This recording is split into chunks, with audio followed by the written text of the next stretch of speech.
Joining me now is the presenter and hydrogen car owner, James May. James, good to talk to you. I know that you're a man who likes his motors, so my first question to you really is, how is the ride different?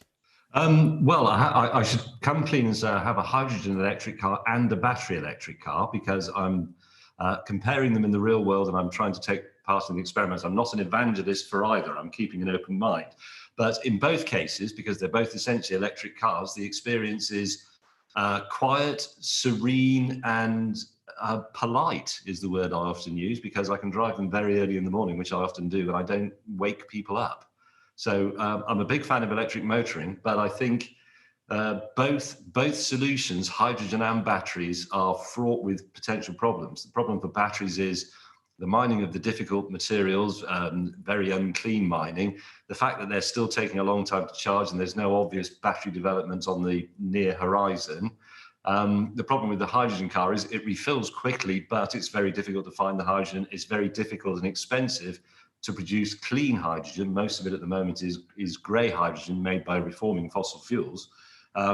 As you say, if we use it with sustainable energy, it will become perfectly clean. But it's also not very energy efficient, but then maybe that doesn't matter. It's a massively complicated subject. Batteries are unsuitable for things like aeroplanes because the batteries we'd have would be enormous and unworkable. So I think there's actually room for battery and hydrogen cars in the future. Battery cars are great if you can charge at home. If you're not a massive user, we know the statistics, most people only drive short distances, 8 miles a day, and they can recharge overnight if they have somewhere to do it.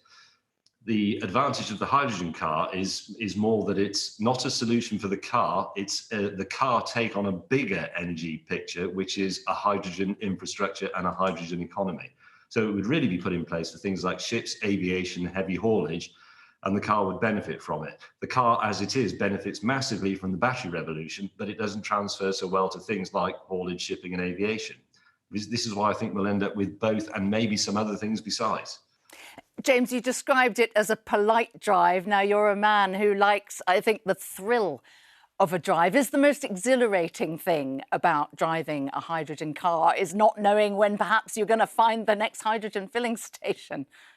Well, yes, I do get a perverse thrill out of that because there's a bit of brinksmanship involved, and I do enjoy it. I have a very good mental picture now of where the hydrogen filling stations are. I am in London, so I'm in a lucky position. I've got 2 within a few miles of my house, and on regular journeys I make, I know how far I can go before I'm out of range of the hydrogen filler. There's nothing you can do if you run out. If you run out in a battery car, you can push it to a plug and you can plug it in anyway. You can't do that with hydrogen.